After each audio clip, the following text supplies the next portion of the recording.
Hey everyone, welcome to Chicken Cindy's, and today we are going to dissect this Schwinn Owl comp. I have a good buddy of mine who owns this bike. He now owns a Kona. I don't remember what Kona he owns, but I know it's a full suspension. And he's seen me do a couple things with different budget builds, and me and him ride every now and then. And he got a hold of me to take a look at the Schwinn Owl comp and basically just take it apart, and he's got some upgrades for it already. And like Microshift Advent X, we have a new rear wheel. He's got a new fork for it, and we're not gonna do the upgrades today. So we're gonna do this in a couple different videos. I'm thinking probably 3 main videos. We're gonna do this one where we take this one apart and get it basically down to the frame. So if that's what you're looking for, please stay tuned. The next video is probably going to be the rear wheel choice, and then the actual upgrade process of switching out the drivetrain. And then we'll probably do the fork in the last video and just kind of the other general stuff that goes along with that too. So I'm really excited to dive into this bike. We're gonna kind of just do a real quick teardown of this thing, and then we're gonna talk about it and just some specifications or specs over the bike, and just get some better information over this, because this is the first time I've actually seen one of these in person. There's a couple different YouTube channels that I truly enjoy watching quite a bit that have done things to this bike. So please check in the description for the links to their videos as well, because if you have a Schwinn Owl comp and you're watching this, maybe they'll give you some cool ideas on different upgrades and things to do as well. So let's start taking this bad boy apart.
That honestly went way easier than it should have.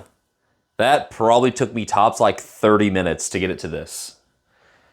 I don't know if I was just lucky or I'm gonna take it. I'm not gonna complain. So that's pretty cool. So let's get some measurements real quick for some of you people who might actually like to know stuff. So 34 millimeter top. I'm guessing 34 bottom. Yep, 34 top and bottom. So if you're wanting to upgrade the headset, that's good to know. Since it's a 34 and not a 44, you cannot get the adapter for the bottom of this to make it fit a tapered head tube. It's what I used for my Dolomite ALX. I'll post a video here if you'd like to watch that to see what I'm talking about. But this will not accept that. So straight steer tubes for you and your fork, sadly. It is what it is. They work fine. All right, if you want to get a fancy seat collar, you're looking at 31.8. So you want a 31.8 if you're looking to upgrade your seat post collar, which means your seat post is most likely 27.2. So, and yep, seat post is 27.2. If you are looking to put a dropper post on this, you will want to get a externally routed dropper post, 27.2. I have a Crank Brothers one. I have a P&W one. Always highly recommend P&W because they have lifetime warranties and I think they're terrific. If you go externally routed with the dropper post, you could actually follow the front derailleur's cable holders and it'll have a nice thing right up to your actual your dropper post lever. So that's kind of good to know. But all right, and let's check the rear wheel. I'm guessing it's 135. Drum roll, 135. Cool. So 135 rear hub. That's really all the important numbers. I'll go ahead and measure this real quick. We got 68. So 68, 73 bottom bracket, which is what I figured you'd be able to slap into this, no problem. So IXF crankset will work on this, no problem. JG bike crankset, no problem. So I'll be sure to have put the actual dimensions somewhere on the screen so you have those. It's a nice little frame. It's sharp. I like it. Light as all get out. Let's see how close Captain's cog was to the weight. Might have to turn it just a smidge. Whoop. Look, my pink BMX bike. All right, it is zeroed out. Drum roll. I have to get it to stop moving. 4.69 pounds. You got 75.1 ounces and 2.130 kilograms.